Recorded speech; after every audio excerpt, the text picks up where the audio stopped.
Oi, pessoal, tudo bem com vocês? Sejam muito bem-vindos ao Vida de Filosofia Podcast.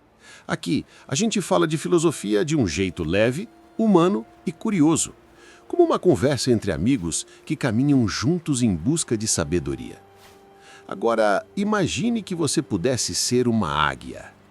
Imagine sobrevoar lentamente o céu da Grécia Antiga. Abaixo de você, o mar Egeu brilha como um espelho, e entre ilhas e colinas surgem templos, muralhas, praças e anfiteatros. Lá embaixo, o mundo que daria origem à filosofia, à arte, à política e à ideia de liberdade começa a despertar. Você sente o vento tocar as asas e enxerga o passado vivo, a civilização que ensinou o ser humano a pensar sobre si mesmo. É para essa viagem que eu te convido agora. Uma viagem pela Grécia do século V a.C., o tempo em que nasceu Sócrates e o tempo em que o mundo entrou em guerra contra si mesmo. Antes da guerra, Atenas era o coração pulsante do mundo antigo. Uma cidade que respirava a sabedoria. As praças fervilhavam de ideias. O teatro contava histórias sobre deuses e homens. E nas assembleias públicas, o povo exercia algo novo e ousado, a democracia. Durante o governo de Péricles, Atenas viveu seu auge. Era o centro da arte, da arquitetura, da retórica e da filosofia. Ali nasceram os diálogos, os discursos e o ideal de uma vida baseada na razão. Mas junto com o brilho veio a vaidade. E onde há vaidade, há conflito. Esparta observava tudo com desconfiança. Enquanto Atenas discutia, Esparta agia. Enquanto Atenas celebrava a liberdade, Esparta cultuava a disciplina. E foi dessa tensão entre dois modos de viver, um voltado para o pensamento, outro para a obediência, que nasceu o confronto.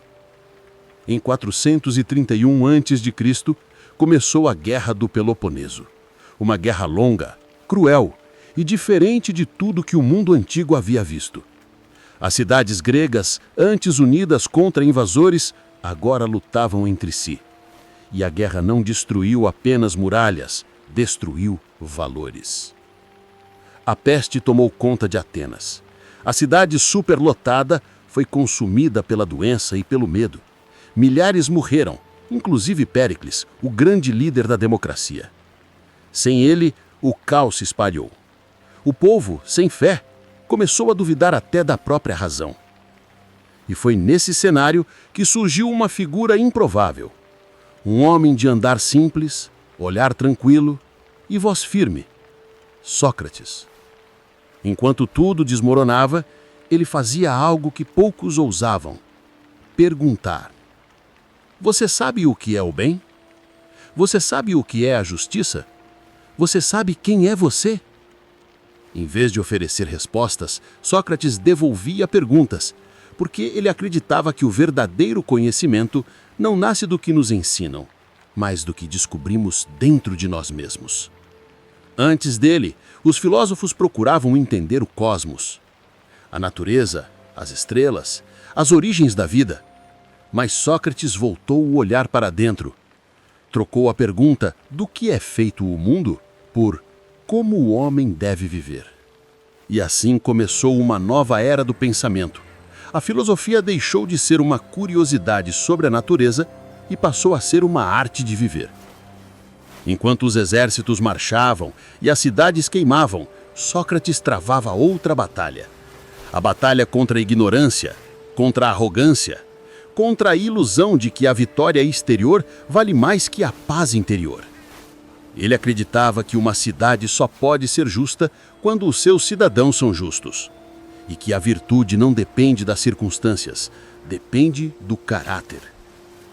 Mas o povo de Atenas, cansado e derrotado, já não queria ouvir perguntas. A guerra terminou em tragédia, e junto com a derrota veio a necessidade de encontrar culpados.